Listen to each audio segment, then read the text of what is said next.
विपक्ष के नेता तेजस्वी प्रसाद यादव जी का आगमन हुआ और हेलीकॉप्टर उड़ गई। तमाम आरजेडी के नेता लोग मौजूद हैं यहाँ पर। अब देख रहे हैं कि भीड़ किस प्रकार से थी सुल्तानगंज में। और चंदन सिन्हा यहाँ के सुल्तानगंज विधानसभा के महागठबंधन के प्रत्याशी हैं। क्या कहिएगा सर, अभी चंदन सिन्हा के पक्ष में तो तेजस्वी यादव जी आए थे। आप तो जवान आदमी हैं, क्या कहिएगा सुल्तानगंज की राजनीति पर? भीड़ को देखते हुए ऐसा प्रतीत हो रहा था कि बदलाव निश्चित है, क्योंकि जितने भी युवा लोग वो तंग आ चुके हैं। वर्तमान विधायक के क्रियाकलाप से लोग तंग आ चुके हैं। एक विद्वान होने के नाते मैं यही विधायक जी को भी सजेस्ट किया था पूर्व में कि व्यवहार में कमी नहीं थी और वो लोगों से दूर होते गए, आम युवा से, आम आदमी से दूर होते गए। इसकी नतीजा आज इस भीड़ में दिखा कि हम किस कदर बदलाव होती है। क्या कहिएगा, नीतीश कुमार 10-10 हज़ार रुपये महिलाओं को खाता में दे रहे हैं। ये सब ठग की बात है, दे रहा है और ये कब तक देगा कि वसूलेगा। पहले भी लोग गाय के लिए सब्सिडी देता था और लोन वाला जब पकड़ने लगा तो सब माँ बाप करने लगा। लगातार विपक्ष के द्वारा कहा जाता है कि जंगल राज समाप्त हुआ। ये तो आप तो चैनल के आदमी हैं, तो रोज आप देखते हैं कि कितनी हत्याएं। अगर रिकॉर्ड हम बताने लगेंगे तो लोग कहेंगे कि रिकॉर्ड पे बात करें। कौन दिन ऐसा है जिसमें कि हत्याएं नहीं हुई, विकास सुशासन है। जैसे तेजस्वी यादव आए थे, बोलते तेजस्वी यादव के रोजगार दिए थे।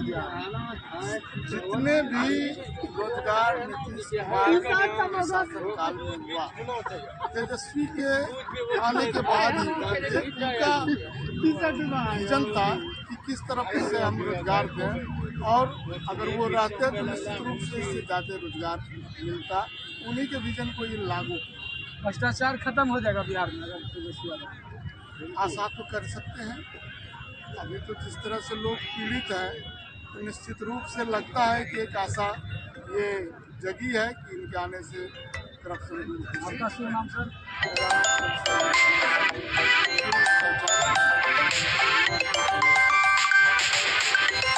दिखाया है कि मतलब कैसे बार बार डराया जाता है कि जंगल राज आ जाएगा, विपक्ष बोलते हैं। देखिए जंगल राज आ जाएगा, बहुत तंग करने लगेगा। ये देखिए ये सब पुरानी बात है और पुरानी बात को अभी मतलब अभी वाले वर्तमान में ना ही लाया जाए तो अच्छा है सबके लिए। क्योंकि मतलब देखिए आप सब शिक्षित हो गए हैं, शिक्षित हो ही गए और मतलब बहुत आगे निकल गए दुनिया। और ये कह के जंगल राज कह के और पाछे किसी को मत करिए, क्योंकि हर गांव में पढ़ रहे हैं, मतलब हर शिक्षा की ओर सब लोग पढ़ रहे हैं, ठीक। और नौकरी का बात है तो नौकरी का वादा भी किए हैं हमारे आदरणीय तेजस्वी यादव जी, और किए हैं तो सबको विश्वास है कि यदि उनका सरकार बने। बोले तेजस्वी यादव आए तो बने तो बोले कि जिस घर में नौकरी नहीं है, रोजगार हर घर में नौकरी दिया जाएगा। नया अधिनियम बना के हर घर में नौकरी दिया जाएगा, हर घर में रोजगार दिया जाएगा, हर घर में रोजगार दिया जाएगा। रोज बोलते हैं विपक्ष बोलते हैं उतना फंडेन है तो देगा रोजगार कहाँ? देगा नहीं। देखिए वो नीतीश कुमार भी बोले थे जब आए थे सत्ता में तो 5 लाख तेजस्वी यादव नौकरी दिए ना। 17 महीना जब रहे तो बोले थे कहाँ से अपने बाप के घर से नौकरी देंगे। 10 लाख 5 लाख दिया ना, वो अपने कार्यभार में दिया ना, उसी तरह देंगे बिल्कुल देंगे। तेजस्वी यादव जो बोलते हैं कि रात को पहले महिला लोग जो है घूमना पसंद नहीं करती थी, 5 बजे के बाद आप खुले। और अभी क्या है, अभी क्या है, खुलेआम मर्डर हो जा रहा है। मोकामा में अभी सम्राट चौधरी बोल के गए थे ना, दुलार चंद्र यादव का देखिए दिने में मर्डर हो गया, आदमी का रात में मर्डर होता है, दिने में मर्डर हो गया। जो है ना ये सब ऐसे है। ये क्या है, असली जंगल माहौल जंगल राज है, ये मंगल राज नहीं है, ये जम्मा राज है। आप भी देखिए, आप भी तो इसी बिहार में है ना। यदि आरजेडी का सरकार आ गई तो आप देख ही लीजिएगा और सब लोग देखेंगे कि पलायन रुकेगा। अगर आरजेडी की सरकार आएगी तो बिल्कुल रुकेगा, 100% रुकेगा। युवा को बिहार में ही रोजगार मिलेगा। जितना भी बिहार का अदर स्टेट में जा रहा है उसके लिए उद्योग लगेगा। देखा जाता है कि लालू यादव का जो है ना कांग्रेस के विरोध में जेपी आंदोलन से ही उन्होंने कार्यभार संभाला था। उन्होंने कांग्रेस का विरोध करके जेपी आंदोलन बनाया था, जिसमें कांग्रेस का उन्होंने विरोध किया था। लेकिन अब जो है कांग्रेस के साथ हाथ मिला लिया सत्ता के लिए। अभी से नहीं, बहुत दिन से है, लेकिन अब कांग्रेस भी बहुत सुंदर काम कर रहे हैं। 70 साल कांग्रेस राज किया। बिहार का लोगों को पिटाई करता है आपका बंगाल में, ममता बनर्जी के राज है वहाँ। बिहार में उद्योग लगाया है नीतीश कुमार। मणिपुर में क्या हो रहा है? जब केंद्र में सरकार है बीजेपी का, तो मणिपुर में जो हो रहा है तो वो उस टाइम कहाँ थे? और लोग, आप मीडिया लोग, सब लोग, मणिपुर भी तो देखा जाए। अभी तो आप बोलते हैं कि बंगाल में ऐसे हो रहा है, वैसे हो रहा था। मणिपुर जब उसे, मतलब मणिपुर भी हमारे देश का हिस्सा है ना, हमारे देश में है। तो ये कि नहीं कि मतलब वो विदेश में है, वहाँ पर यदि उतना अत्याचार हो रहा था, मतलब समझिए कि बहुत गलत हो रहा था वहाँ पे। फिर तो वो आज तो भीड़ बहुत देखा गया, जिस प्रकार से माहौल कैसा लगा, लोग में विश्वास है सबको, विश्वास है सबको। तो इसीलिए मतलब भीड़ कहाँ आता है? जहाँ यदि आप भी एक मुखिया का चुनाव में भीड़ नहीं लगता है, भीड़ लगेगा जिस पे विश्वास है। तो भीड़ देख करके माहौल बदल गया लगता है। बदल गया। अब देखिए, भीड़ तो था, लेकिन अब सरकार होने पे ना अभी तो कोई कुछ नहीं बोल सकता है। यदि वादा किए हैं तो चंदन सिन्हा कितने हजार वोटों से जीतेंगे? 20,000। ये मतलब ये भाई बोलेंगे 20,000, ये तो हम नहीं बोल सकते हैं।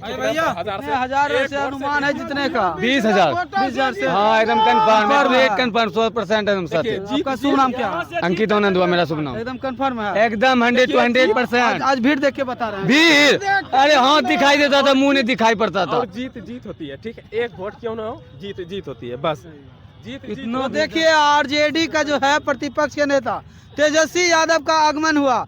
यहाँ जो आरजेडी फैन सब मौजूद है, किस प्रकार से? आरजेडी फैन है, पहले आम पब्लिक है। हाँ, फैन किसी का नहीं। नहीं। जो अच्छा करेगा उनके साथ हम लोग अच्छा कर रहे थे। तेजस्वी यादव अच्छा किए। अच्छा किए ना, बोल रहे हैं अच्छा। लालू यादव सामाजिक न्याय किए थे, तेजस्वी यादव आर्थिक न्याय करेंगे। वो नहीं बोल रहे हैं हम कि इनका फैन है उनका फैन, ये नहीं। जो अच्छा करेगा उनके साथ है, हम सबको उसी के साथ है। परिवर्तन देखिए, परिवर्तन होना जरूरी है, ठीक है। तो मतलब जैसे गांव में भी एक मुखिया, वार्ड सरपंच, जो जिनका भी चुनाव होता है ना, तो गांव में खुद परिवर्तन होने लगता है। उसी तरह हमारे मतलब विधानसभा में मुख्यमंत्री सीएम दूसरा चाहिए, फेस सीएम का फेस तेजस्वी यादव। बदलाव करना चाहिए, बदलाव बस 5 साल मौका दिया करना 100% सरकार बनेगी, एकदम कंफर्म। एक बार मौका देने में क्या हुआ है? बस एक बार मौका दिया जाए। चलिए, यहाँ 17 महीनों में 5 लाख नौकरी दिया ना। अब बीजेपी वाला बोल रहा है कि मुख्यमंत्री नीतीश कुमार है, तो नौकरी कैसे दिया? बता रहे हैं कैसे दिया। शिक्षा मंत्री किसके पास? तेजस्वी यादव जी के पास। स्वास्थ्य मंत्री किसके पास? तेजस्वी यादव के पास। तो नौकरी कौन देंगे? नीतीश कुमार देंगे। तो चलिए, अभी बीजेपी में सट गए, अभी तेजस्वी यादव बीजेपी में सट गए। कह रहे हैं कि नीतीश कुमार के समर्थक कर रहे हैं कि सुल्तानगंज में एयरपोर्ट बन रहा है। 125 यूनिट बिजली फ्री कर दिया गया नीतीश कुमार के द्वारा। तो हमारी पैसों से बना रहा है। किसका था विजन? किसका था? तेजस्वी यादव का विजन था 200 यूनिट बिजली फ्री का। देखिए, एयरपोर्ट बनने से हमारा विकास नहीं हो सकता है, ठीक। एयरपोर्ट लगने से बड़े जनता की पैसों से बनता है। हम लोग टैक्स देते हैं, उसके पैसा से बनता है। चलिए, यार कुछ बोलना है? नया सवाल पूछिए, सवाल पूछिए। 1100 लोग या वृद्धा पेंशन कर। हाँ ठीक है, बता रहे हैं। विजन किसका था? वो भी विजन तो तेजस्वी यादव का ही था। 1100 रुपया क्या? ठीक, तेजस्वी यादव उस विजन को बोला था 1500 देंगे वृद्धा पेंशन। मुद्दा को कौन उठाया? प्रशांत किशोर कह रहे हैं कि हम उठाए हैं। प्रशांत किशोर, अरे उसका हवाई का बात बोल रहे हो, वो तो बिजनेसमैन पार्टी है। उसका टोटल एक्यूरेट डाटा जोड़ लीजिए, कितना, हाँ कितना को टिकट दिया, 20-20 हजार का पर कूपन लगा ना। अब जोड़ लीजिए डाटा, शून्य नहीं खत्म होगा आपके कैलकुलेटर में। यहाँ जन स्वराज का कैसा रहेगा स्थिति? अरे कैंडिडेट का नाम कोई जानता है? बताओ तो। कोई नहीं कैंडिडेट का कोई नाम ही नहीं जानता, कोई नाम नहीं छोड़ के कोई नहीं। जैसे आप बोले ना कि जन स्वराज का क्या है, और सबसे बड़ी बात की आरजेडी को बदनाम किया गया, ठीक। आरजेडी को सबसे बड़ी बात, आरजेडी लोग में भी आप बहुत शिक्षित लोग हैं। शिक्षित कब लोग थे पहले ये बताइए तो। दिया गया अभी तो विपक्ष के द्वारा बोलता है कि बहुत अरे ये एक एजेंडा है। देखिए वहाँ पे तो फिर कैसे बताएंगे? बोलिए। दबंगिरी कि जो है जंगल राज था। हाँ, आपकी पॉइंट में मुख्यमंत्री विजय सिन्हा बोल रहा है, क्या बोल रहा है? जो वोट नहीं देगा, मतलब चुनाव के बाद विजय सिन्हा बोल रहे हैं कि आरजेडी एमएलसी जो है दारू पी ले। जांच करवाया ना, जांच करवाया जाके थाना में, क्या था? फुकवाया, 0 निकला। जंगल का राजा कौन था? जानवर कौन था? अनंत सिंह था जानवर। उसका मेन जानवर अनंत सिंह था। वैसे वैसे आदमी बहुत थे जानवर उस टाइम। ठीक, उसी को सामाजिक न्याय दिए लालू यादव। अब तेजस्वी यादव आर्थिक न्याय देने का कम कर रहे हैं। लेकिन तेज प्रताप तो उनका विरोध अरे गाना तेज प्रताप तो विरोध है, घरे में फूट अरे सबके घर में होता है, आपके घर में नहीं होता भाई भाई में, वो थोड़ा मोड़ा 19-20 होबे करता है भाई, वो पारिवारिक मैटर, उसका अपना मैटर, वो अपना जवाब देंगे। तेजस्वी यादव युवा है, बहुत कम करेंगे। हाँ कौन गाना? वो जो गाना गाया है कि तेजस्वी सरकार बनेगा, कट्टा सटा के उठा लेंगे, इसके बारे में वो मतलब कि ये देखिए, इस वो एक गाना पे एजेंडा बनाया जाता किसी है, पे भी को नहीं कर उसका सकता। ये आदमी गाना बना के कोई आरजेडी परिवार का लोग गाना गाया है? हाँ? जो गाया है उससे पूछिए, उससे ज्यादा अश्लील गाना मनोज तिवारी जी गाए हैं, रवि किशन जी गाए हैं, उनसे तो आप कभी सवाल नहीं करते हैं। आरजेडी परिवार का कोई गाना गाया है या आरजेडी का कोई कार्यकर्ता वो गाना गाया है तो आपका सवाल जायज है। तो चलिए, यहाँ पर तेजस्वी यादव को लोग बोल रहे हैं कि आएंगे तो रोजगार लोगों को मिलेगा, रोजगार का साधन खुलेगा, फैक्ट्री लगेगा ना, फैक्ट्री भी लगेगा, बिल्कुल लगेगा। ये लोग एक मिनट ध्यान से, जो वादा किए हैं, यदि एक बार मौका दिया जाए उनको, यदि नहीं किया उसको भी चेंज तो करेंगे। अगला बार चेंज। लगेगी क्या लग गया था फैक्ट्री, मधेपुरा का फैक्ट्री किसका है? रेलवे फैक्ट्री, उसको बंद, किसका फैक्ट्री है? लालू यादव का फैक्ट्री है कि नहीं? कर दिया जाएगा। युवा का कहना है कि बिहार में नौकरी देने का काम 5 लाख का तेजस्वी यादव जी किए हाँ, हैं। हाँ। और अगर तेजस्वी यादव की सरकार आती है बिहार में तो लोगों को रोजगार मिलेगा। बिहार में सरकारी नौकरी, अब पूछिए कैसे? बिहार में बहार है, तेजस्वी सरकार है। अब पूछिए कैसे नौकरी देंगे? इधर से बोलिए। हाँ। कैसे देंगे नौकरी? 10,000 हर महिला को दिया गया है, ठीक, 1100 रुपया बढ़ाया गया है, उसी तरह वो भी देंगे। यानी अपना चुनावी मुद्दा होता है, हाँ चुनाव में दिया जा रहा है, लेकिन तेजस्वी का एक ही विजन है, नौकरी रोजगार वल्ली। बस देखिए ना, अभी आज का लगता है तेजस्वी यादव आए तो माहौल बदल गया। माहौल, मुंह दिखाई पड़ता था, हाथ नहीं दिखाई पड़ता, हाथ दिखाई पड़ता मुंह नहीं दिखाई। तो चलिए, इसी बातों से अपने बातों को विराम देते हैं। न पक्ष की बात करते हैं न विपक्ष की बात करते हैं, हम जो बात करते हैं वो सच की बात करते हैं। चलिए इसी बात से अपने बातों को विराम देते हैं। जय हिंद, जय भारत। हाँ, एक भी बात किसी का करना नहीं चाहिए।